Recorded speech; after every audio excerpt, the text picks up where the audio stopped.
Welcome to Skip the Queue, a podcast for people working in or working with visitor attractions. I'm your host, Kelly Molson. Each episode, I speak with industry experts from the attractions world. On today's episode, I speak with Dominic Wray, Parks Director at Vectis Ventures.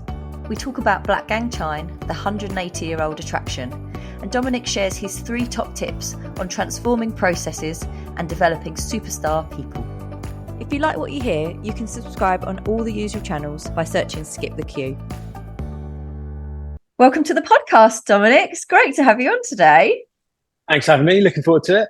Good. Well, everyone says that at the start, and then I give them icebreaker questions and they hate me. But this is how the podcast always starts, so you have to do them. Right. If you could enter the Olympics for anything, what would you be Olympic level at? And we're not talking, it doesn't have to be sports here. It could be like baking or Olympic level complainer. Anything goes. What's your Olympic level at? I think I would actually answer the sports-based answers to that. I always, when I was growing up, wanted to play in the NBA. Basketball was a big passion of mine. So I'd say I'd want to enter the Olympics as a basketball player. Okay. Definitely. And do you play now? Is this something that you are actually good at? Not so much now, no. I don't want to use the old adage if I got injured, but I did. Oh, no. That old chestnut. We'll never know if I could have made it or not. Okay. All right. Good one. Have you ever been mistaken for someone famous?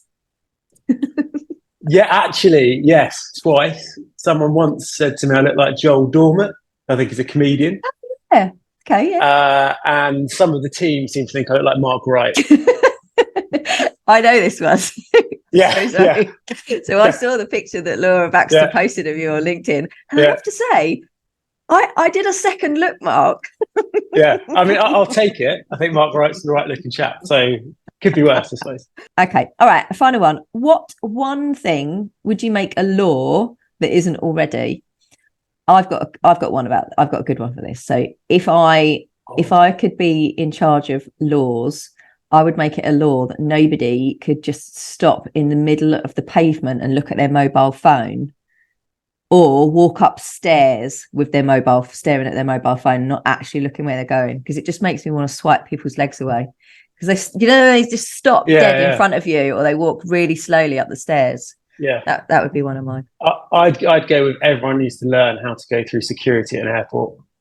There's nothing more frustrating when you get there and the person in front of you isn't aware of how to go through, and then there's a bit that delays the queues, and so I'd go with that. Good one. That's a really good one. They get quite shouty, the security people now, don't they? Do. When you're queuing up, like they're shouting at you about your liquids and your jackets, and you take your belts off. I'm like, if I take my belt off, my trousers are going to fall down. I'm like, not even halfway there yet. I like that one.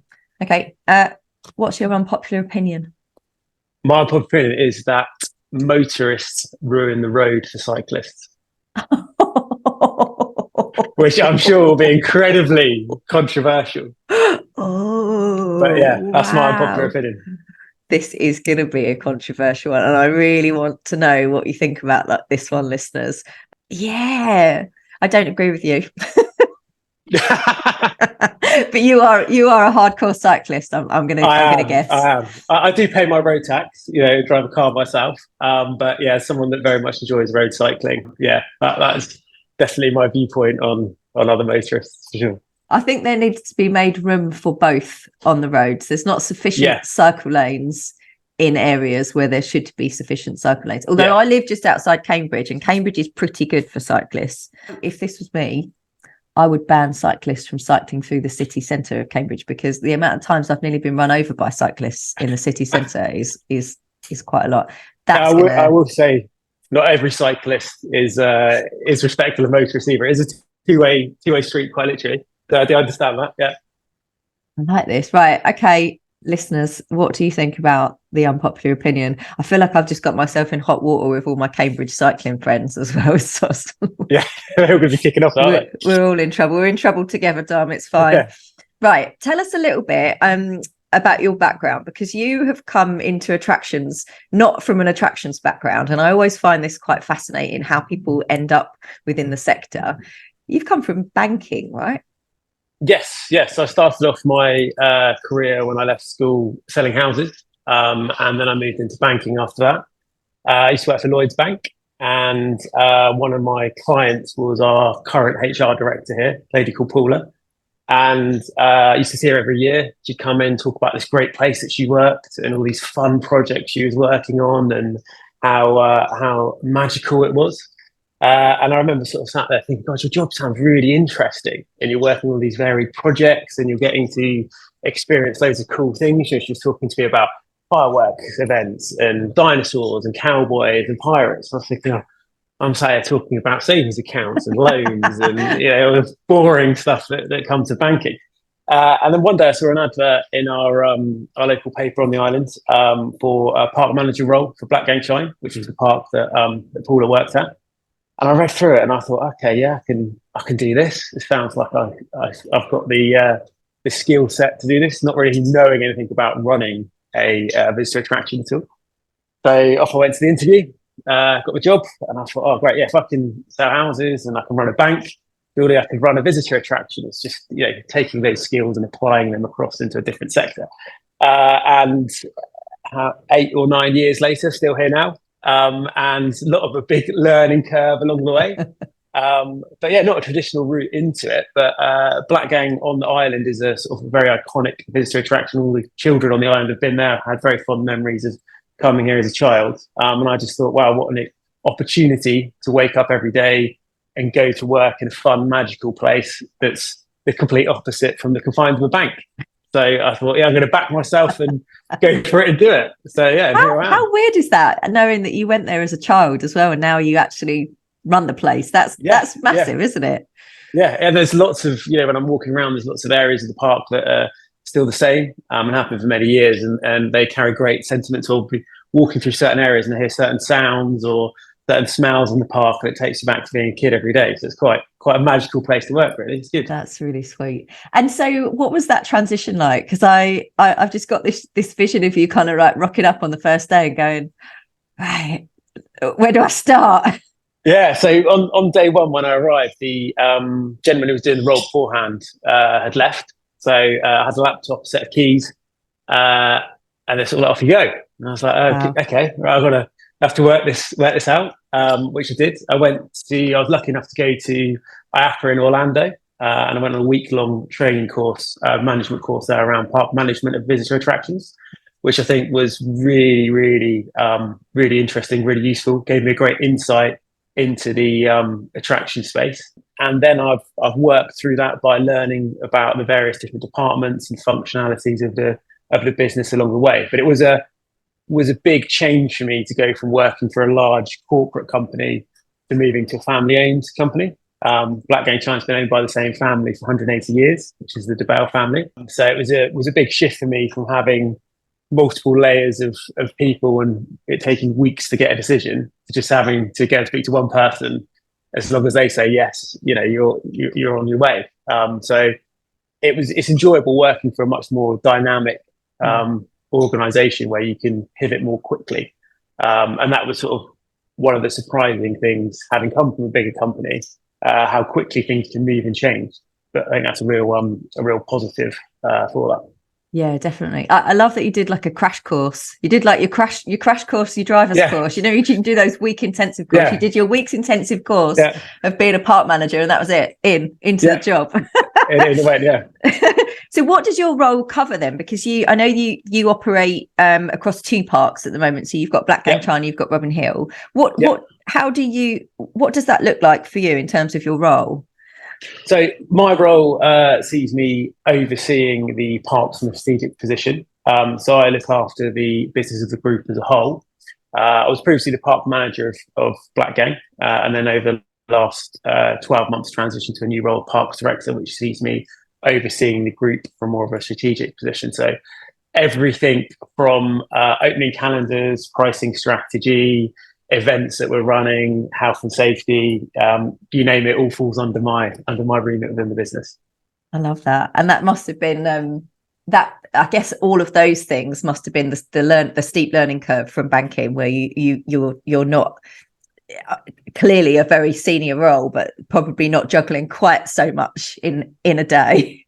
Yeah. It's almost I liken it to running lots of micro businesses. Yeah. You know, we've got a retail business, food and beverage business, an events business, health and safety compliance element of the business. So yeah, lots of micro businesses within the big business as a whole, really. But yeah, the regulation from banking around strict processes and procedures does translate quite nicely into business and also into health and safety as well. Yeah. And there's some of the things that we're going to talk about today. So we've got 3 topics to cover, which I'm really interested in. We've got processes and systems. We've got peer learning that we're going to talk about. And then we're going to talk about people and team development.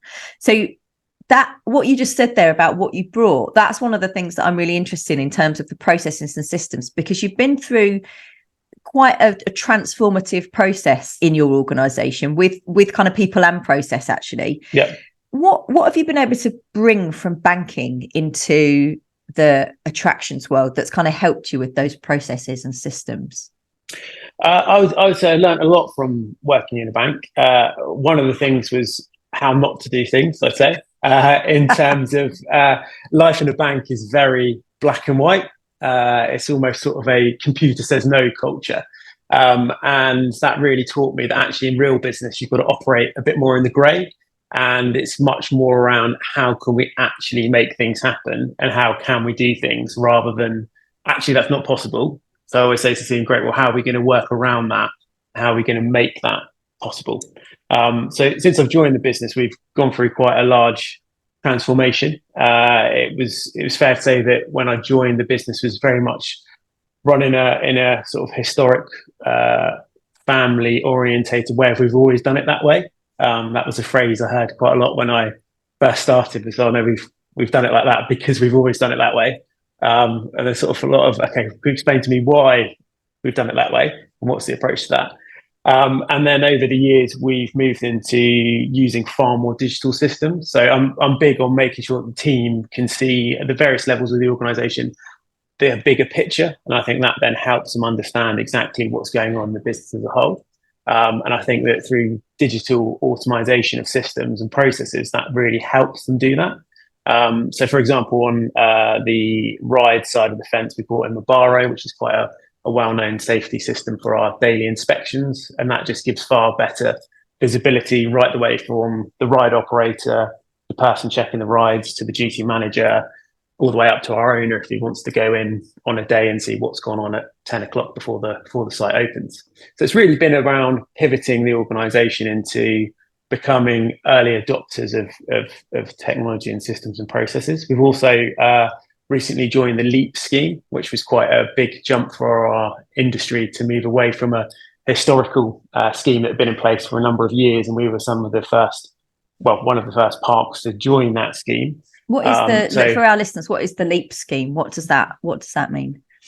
So we have our rides basically inspected by an independent inspection body, and LEAPS is the scheme that then oversees and checks off the regulation of that inspection body in a sort of basic format. But it had historically been done by a different organisation, and LEAPS have come into the marketplace and taken a different approach to how that is done. Which gives far more transparency to the operators and also the customers that are coming into sites to visit as well. But it was quite a big thing for us to say, okay, we're going to move away from that historic way of doing it into a newer way of doing things. But I think as a company, because we can make decisions quite quickly, we don't have a big chain of sign-off to go through. As a team, we can move quite quickly on things such as that as well. It feels like I really like that kind of transparent approach that you talked about, because it feels like that would help with kind of unifying the kind of organizational culture as well, because people have a bit more visibility about what's going on behind the scenes, so to speak. Yeah, and I think giving people the most amount of information you can give them within their job role and position within the organization, that level of transparency just allows them to do their job better, because if they understand what the key metrics that they're working towards and how they're performing, and actually how the decisions they make on a day-to-day basis impact the bigger picture of how the attraction performs over a 12, 24-month ongoing period, that makes them feel much more empowered, because then they can see, actually, I've made this change over here and that made an impact onto the bottom line over here. Yeah, absolutely. It gives people that sense of ownership about what they're doing as well, doesn't it? Definitely. So what do you think have been the biggest transformations that you've been able to make over that period? I would say collaborative working. The organisation used to very much be, I look after food and beverage, I look after retail, I look after operations, and we don't talk to each other because that's my lane. And so those little micro companies just kind of like they worked in their little silos and didn't really talk. Yeah, exactly. Whereas what we've done across a number of years is change the structure of the way the parks run on a day-to-day basis. So each of the heads of those departments do take turns in doing duty management shifts. So that gives them the opportunity to experience the park as a complete 360, interact with different departments, understand how other departments work and function. Most importantly, that gets them in front of customers in different areas of the business as well. Then that helps them understand, okay, in retail or operations, we're allowing people into the park in this way. If we do this, this is the domino effect that then actually knocks on to something that could happen in food and beverage later on. So I think, again, that goes back to giving them that bigger picture of what's going on in the company, and for them to think that actually we are all one team, and what someone does in one department does have a knock-on effect and impact onto other departments as well. And I think that's really taken place by opening the business up a lot more. Historically, we were quite closed off as an organisation, and I've been very big on getting the staff out, seeing other attractions, speaking to other people in other attractions, finding out how things work in other parks, other businesses, and I think that's really then enabled us to open up a lot more. And we've done that also through being members of BALPA as well, which has been quite a key point of being able us to open up the business a lot more and experience things outside the company as well. Yeah, so peer learning is one of the things that I'd love to explore a bit more, because I think just going back to what you said about those organisational visits, you've got a few team members that are really active on LinkedIn. So I see a lot of the things that you do as an organisation, and it's really impressive. So you do strategic team visits to other attractions to look at how they're operating, how their attractions are running, what events that you even go to some of their events and see how they've been put on. And that comes back to this whole thing about the sector being really supportive and collaborative with each other, because I mean that never used to happen in my world, in agency world. We are far more open now than we ever were. But I couldn't imagine, 10 years ago, me rocking up to someone else's agency and going, could I just sit in on your team while you work through this project and see how your project management process works? It'd be like, no, piss off.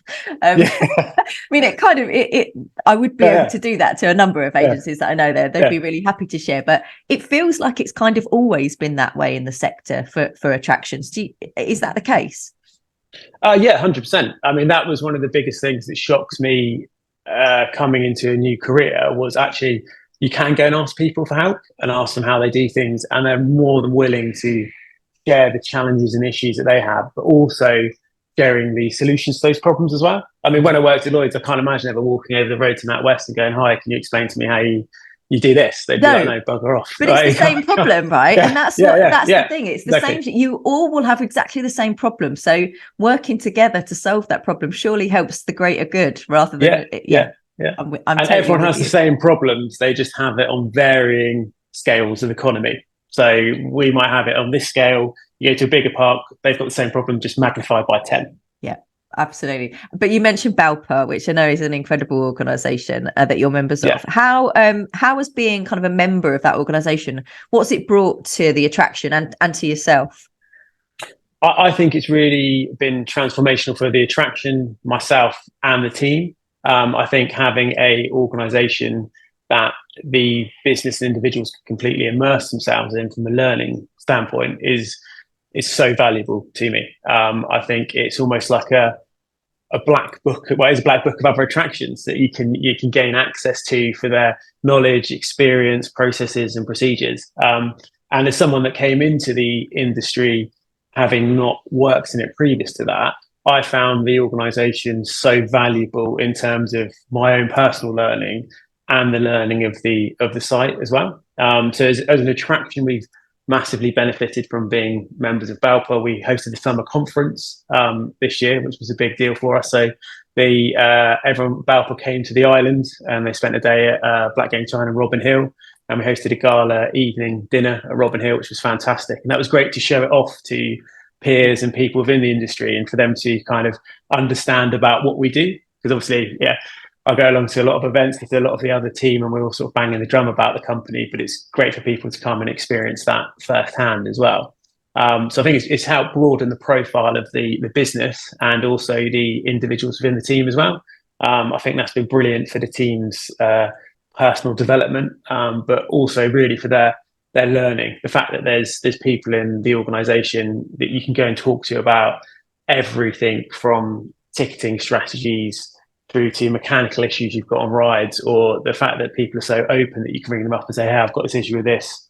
How do I fix it? I'll ring this chap. He's the person you need to go and call about this. Or I'm a bit stuck for this spare part. Yeah, phone this person. They'll be able to get it to you quicker. And everyone's so supportive and willing to help each other. It's quite amazing to see, as I said, coming from a space where that was the complete opposite of that. It's brilliant to be involved in an organisation where, if all the attractions are winning, the space is winning and the industry is winning. And I think everyone's mature enough to realise that we've all got our own individual niches and we're not all competing against each other. So actually, by helping each other and people having amazing experiences across all attractions, it just benefits the industry as a whole. Yeah, completely. It just comes back to that whole working in partnerships and not in silos again, doesn't it? Definitely. You mentioned about people. So this is the other thing that I really want to talk about, because you've got brilliant people that work at your organisation, and you call them superstar people, which I really love. I guess Balper is one of the things that you've put in place to kind of help them, because like you said, other team members, not just yourself, can go along to these meetings and they can benefit from the peer-to-peer learning that you get at those events, and actually just the networking from, not even just, I've been to a Balper event, and what struck me about it was the knowledge that was shared at that meeting was so authentic and so transparent, actually, that you got a lot from just the talks, but actually you get even more from just networking from people that are in the same position as you at a different attraction, again, have those same kind of challenges and same kind of things that they need to talk about, and being able to just have them on speed dial, is so beneficial. What else have you kind of put in place to help develop some of your superstar people there, though? So as you mentioned, I think the team going along to Balfour events has been a big thing for them. I think when you're doing your day-to-day job, you're running at 100 miles an hour. It's quite hard to sort of benchmark yourself against other people in the industry. And I've noticed that when team members have gone along to Balfour events, they sort of come back with a sense of, I could hold a conversation with someone from a bigger park. I'm competent at knowing, what I'm doing, which, I know that they know that. But I think that helps reinforce confidence within them as well. And I just think they're fantastic spaces for developing the team's personal confidence. And as you said, their wider personal network as well, and knowledge and understanding. I mean, we've seen some of our team members, Laura, who's one of our superstars in our marketing team. She did a keynote speech on Christmas at the Balfour Marketing Conference. It was brilliant. Which is fantastic. Yeah. And it was so good. I was so proud to see her go there, deliver that. She'd been in the office working hard on it, and then just to stand up and absolutely smash it and see people's reactions to her explaining about that piece was just brilliant. And James, who oversees our site and services, he's due to do a talk on the install of our new rides at the latest Balfour Health and Safety conference that's coming up as well. So I think it's brilliant for the team to be able to be on that platform and develop themselves as well. Other things that we do in an organisation as well, I think I'm really big on giving the team space to be able to do their job safely. I think it's good to allow them to give them the space to, they're the experts in that area. I very much see my role is overseeing that and making sure all the pieces are coming together. But, quite often I will say to them, guys, what do you think about this particular thing, or how should we approach that? Because ultimately they're the experts within the business, within their chosen fields. And I'm big on giving them the opportunity to be the experts in those areas. I also think it's great to take some time out to learn more about them as individuals and their roles and their interests within those roles as well. So, for example, when Laura joined the business, we went on a 2-day marketing course together. It was a conference that she wanted to attend. But I said, look, I'll go with you. I'm keen to learn more about the, in-depth elements of marketing. And I think it'd be a good shared experience for us. And I think that then just enables the team to feel actually I'm interested in their department and how they work and operate. And I think there's always something that you can learn from everyone that you meet and interact with. So I'm big on doing that. And then the final thing I say is really let them be a star in their area and promote that. I mean, the example of Laura with the marketing conference talk was brilliant. It was great to see her on stage representing the business, but also, the spotlight was on her and it was about her in that moment, which was fantastic. And I think that's really good when the team feel like they can be superstars in their own arenas of their chosen fields. I love that. I remember that talk really vividly. It was really heartwarming, actually, and there was a really personal element to it as well, and you could see how much she was connected to the subject matter that she was speaking to as well. This is something that we talked about prior to coming on today, about how you've kind of supported your team as well as they kind of move through their careers and they move through what they're doing at the attractions. And one of the things that you've really helped them start to develop is their personal brands, which is such a hot topic. It's one I love talking about. It's something that I've really tried to do as best as I can over the last I think just prior to the pandemic, actually, I kind of started to think about, what is it that I want people to remember me about? What do I want what's important to me? And if I've got a platform, how am I going to use it to talk about the things that I think are important and that other people should hopefully find as important as me? And I think what you've done there is kind of facilitate that for your team, which is really lovely to see, because everybody, like you said, is working as a for the whole of the organization, but they all have their own kind of individual specialisms. How have you kind of helped people or encouraged people to develop their personal brands? What are the kind of things that you've done there? I've encouraged them to get out there, engage with other people, engage within different networks. I think LinkedIn's a great tool for that as well. I think the team all do lots of amazing things every day that we all see and know that they do. But I'm big on encouraging them about shouting about that. Yeah. I think as general British people, we're quite sort of, we don't like self-promotion too much, don't like talking about ourselves too much. And I think having Laura, to be fair, join the team earlier in the year, who's big on her LinkedIn content and big on talking about what's going on out there, has really sort of helped the team and pushed everyone forwards with doing that. And I've really encouraged them. You might not think anyone's going to take value from the content you're putting out or discussing that, but actually they will do, because there's probably someone somewhere looking at that thinking, how do I overcome that problem? Or I've got a similar ride to that we're just in the process of refurbishing. Maybe I can reach out to them and find out how they're doing that. So really believing in themselves and that they really are superstars in their area, and they should be promoting that and talking about how great they are in the businesses that they work for. Have you seen that encouragement kind of help with some of the team's own self-confidence as well? That they're kind of braver about putting themselves forward for certain things. Yeah, massively.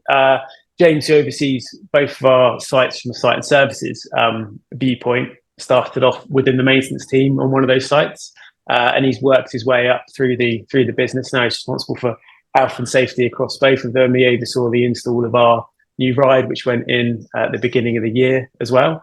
And it's been fantastic to see him grow and his confidence grow and develop within that.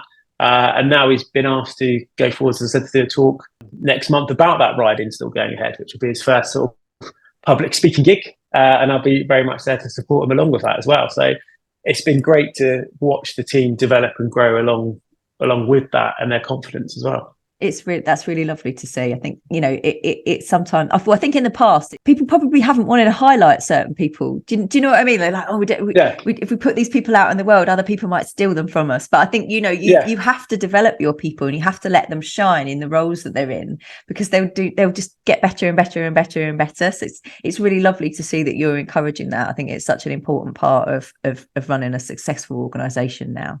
Yeah, and I think the team are happier from that. I think if you give them the freedom to go out and experience other attractions and speak to other people at various different levels of organizations, they feel happier where they are. I think if you kind of constrain them and say, oh no, we can't allow you to go speak to these people, we can't allow you to go and visit them because they might poach you or they might offer you a different job, then they're going to be thinking, oh, actually, maybe the grass is greener on the other side. This is not the company for me after all. yeah, exactly. And I think, there's nothing wrong with them having their own personal brand within the wider brand of the business. I think that's good for them. Yeah, I think so too. It's really brilliant to see what you've been developing there. Right, I would love it if you could share some top tips for our listeners. We always get our guests to share top tips. 3 top tips on processes and people development that you'd encourage other attractions to adopt. First one would definitely be, and I've already mentioned it, but get your team out visiting other attractions. Can't express enough how much they'll learn from those experiences. I think if you set it out in the right position to say, okay, guys, we're going to go and visit this event. This is what we're going to be looking for. This is what I want us to take back from that. When we come back, we're going to have a clear debrief to go through key learnings of that and how we're going to implement that into our business. You can still obviously have a great, enjoyable experience. That's one of the best things about working in this industry is, going on an R&D trip, but getting to go on a couple of roller coasters and get scared, going through scare mazes or whatever else you're going to be doing. I think it's great team building as well. It's great for the team to go and see that. And what I find amazing is it can be anything from, the way a site manages its waste or the layout of a queue line, or actually I liked from the way in how this person upsold this ticket for me. There's so many things you can gain from that. I think when you're going into an attraction, looking at that from that perspective, I just think it's brilliant. And there's no kind of training course that you can send anyone on that will deliver that value that they get from going and experiencing it firsthand. I'm just laughing at the excitement about waste as well. Like, yeah, we could see how they process their waste. That is exciting. Yeah, I mean that would be something that James would probably come back to say to me. But that's what I mean. That everyone on the team's interested in different things, so it's good. When you do on this topic of the visits, do you always go to places that are quite similar to yours as well, or do you do visits that are like in complete contrast to what you do as well to see the difference? We'll do a bit of both. Probably a good example is when we set up our Halloween event over October. When we very first did that, we went to visit Tully's Farm, which was sort of in our eyes as the gold standard of scare attractions. The first time we went there, we just went to see what is it as an attraction, how does that concept work, the overview sort of headline of that. And then over the years, as we've developed Terror Island, which is our Halloween event, which we run here over October, we've been back to Tully's on numerous occasions. We've had Stuart, who runs that, come down to the site as well. And we're then looking at that from a different perspective. So then we moved on to, okay, how do we look at improving throughput? How do we look at improving guest experience? How do we look at upselling F&B? Where are the entrance and exit points of the mazes in relation to the broader site? How's the actual site laid out? So we're then going back and looking at it in a sort of more detailed layer of that. But no, as a team, we'll go to much larger parks, much smaller parks, because I think there's things you can learn from all different sizes of attractions. We went to Hobble Down last year, which was an interesting experience, and we saw their water pillow there, and we actually put one of those into Robin Hill this year, which was one of our most successful attractions. So the guys there were fantastic at explaining about the pros and cons of that attraction, which then enabled us to make an informed decision as to whether to purchase one of those or not. But yeah, I think there's things to be learned from all different types of attractions if people are going to them with the right mindset of thinking, what am I going to learn? What's the objective here? What's the takeaway? Cool. Okay, great. Yeah. So that's top tip 1. Top tip 2 would be celebrate personal wins for the team and then let them be stars in that moment. I think when someone in the team does something really well and they've achieved something, it's really important to broadcast that to everyone, let everyone know about that and let them shine in that moment, and for it to be about them as an individual, not so much about the company as a whole. If it's them in that moment, and you want to make them feel valued and positive about whatever the experiences that they've achieved. Nice. Good tip. And then my third one would be let people make mistakes in a safe manner and learn from it. I think, in a working environment, people are quite often aware when they've made a mistake or something's gone wrong. They don't need someone jumping up and down, shouting, you don't need anyone telling you. yeah, exactly. When you're like, oh, that didn't work, I know it's not worked well. But I think allowing them to make mistakes in a safe, controlled manner that they can then learn from, because I think quality people understand when something's gone wrong, and they equally understand how to fix it and put their hands up and say, yeah, that's happened, but we're quite quick to acknowledge that and move on to how we're going to resolve it and not allow that to occur again. Yeah, excellent tips. Okay.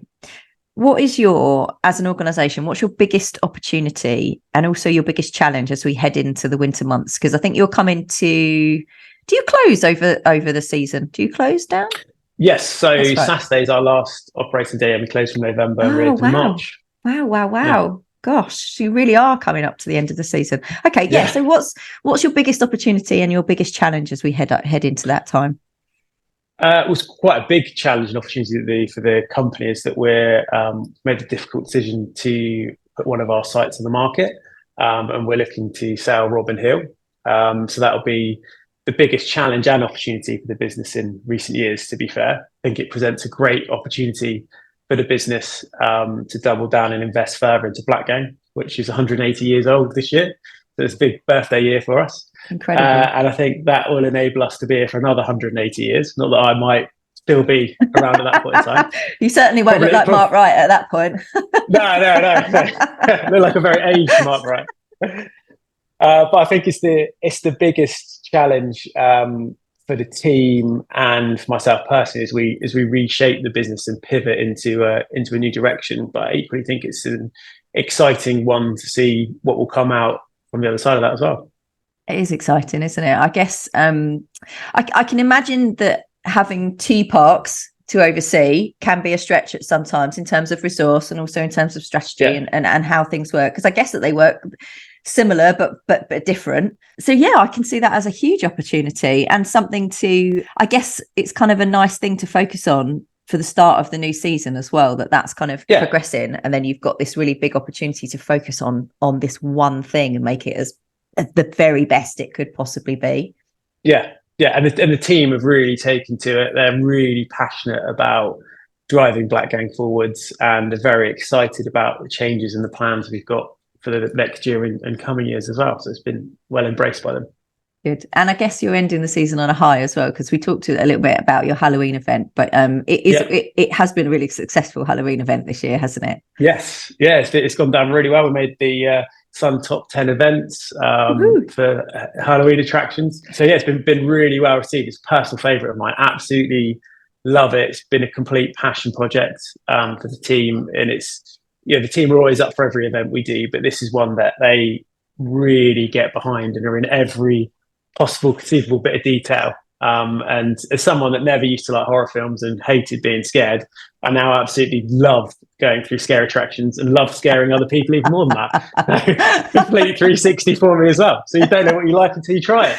Exactly. You just never know where this role was going to take you, did you? No, when you started this, Dominic, you never knew you were going to end up as a horror fan.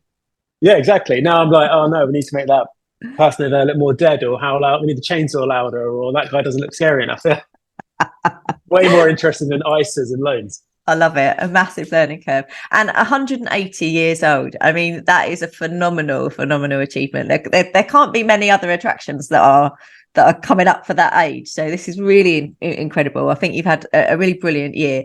Can't do this podcast without talking about Radio 1 as well, because so I've been aware of Blackgang Chine for quite a while, but I think it maybe isn't on the radar of many people because it's Isle of Wights, so it's not on the mainland.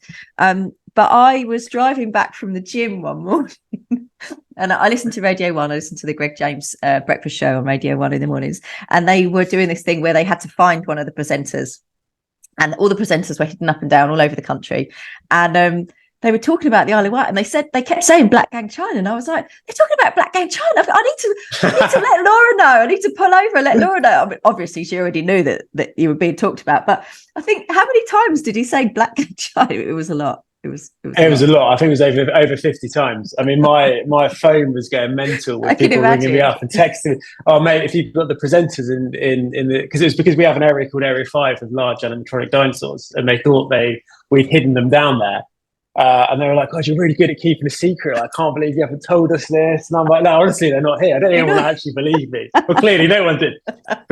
They kept ringing up Radio 1 to talk about it. But no, I mean, that was a great bit of brand profile for the business. And I guess sort of showed that people were associated the element of dinosaurs to the park as well. So that's obviously positive for us. It was really good press, even if you didn't have the presenter there. It was absolutely brilliant. It was fantastic. Yeah. And then everyone was almost like they should have been here. They should have been here. Yeah, we need to get Greg James back over, don't you? I mean, he said it enough, so you should get him there for a visit soon. Greg, if you're listening, come down. I mean, I'd love it if Greg listened to this podcast, but it's highly unlikely. It's highly unlikely. But if you are, Greg, would you like to come on? I'd love a chat with you. I'm just around the corner from Bishop Stortford. That's where you were born, right? We could be friends. Dom, thank you for coming on the podcast. It's been brilliant to chat today. We always end the interview by asking our guests to share a book that they'd like to share with their listeners. So something that you love, can be work related or it can be personal, whatever you fancy. Well, I was going to think about saying the highway code so people can understand how to overtake cyclists correctly. But I won't. My favourite podcast at the moment is a podcast called Big Fish. What? That's presented by Spencer Matthews. Hang on. Oh, sorry. It's my second favourite podcast. Yeah. Wow. Goodness. Okay. My second, well, obviously ones that I listen to after yours. Thank you. Well recovered. Once I've listened to the latest episode, I'll move on to Big Fish after that. Sorry, say it again. Big Fish. Who's it by? Big Fish by Spencer Matthews, who used to be on Made in Chelsea, I think, and now owns a company called CleanCo, which is a non-alcoholic brand, which is quite interesting. But I like it because he interviews lots of CEOs and business owners. It's got a bit of a sports mindset focus to it, but it's also very much around the culture in those businesses, how they've built the businesses and the challenges they faced within them as well. So it's quite an interesting one. Oh, I like that. I like the sound of that. So there's I listen to quite a lot of podcasts like that, but I'm going to put Big Fish on my list. Well, there you go. Listeners, you can't win a copy of this podcast because I can't give it away, but I encourage you to go and have a little listen. Maybe it'll be your number 2 podcast as well. Who knows? Dom, thanks for coming on today. It's been lovely to have you. Congratulations on 108 years and best of luck with everything that comes next. I think you've got a really exciting new chapter that's about to start, and maybe you'll come back on in a year or so and tell us how it's all gone. Yeah, sounds good. Thank you very much for having me. Enjoyed it. Thanks for listening to Skip the Queue. If you've enjoyed this podcast, please leave us a 5-star review. It really helps others find us. And remember to follow us on Twitter for your chance to win the books that have been mentioned. Skip the Queue is brought to you by Rubber Cheese, a digital agency that builds remarkable systems and websites for attractions that helps them increase their visitor numbers. You can find show notes and transcriptions from this episode and more over on our website, rubbercheese.com/podcast.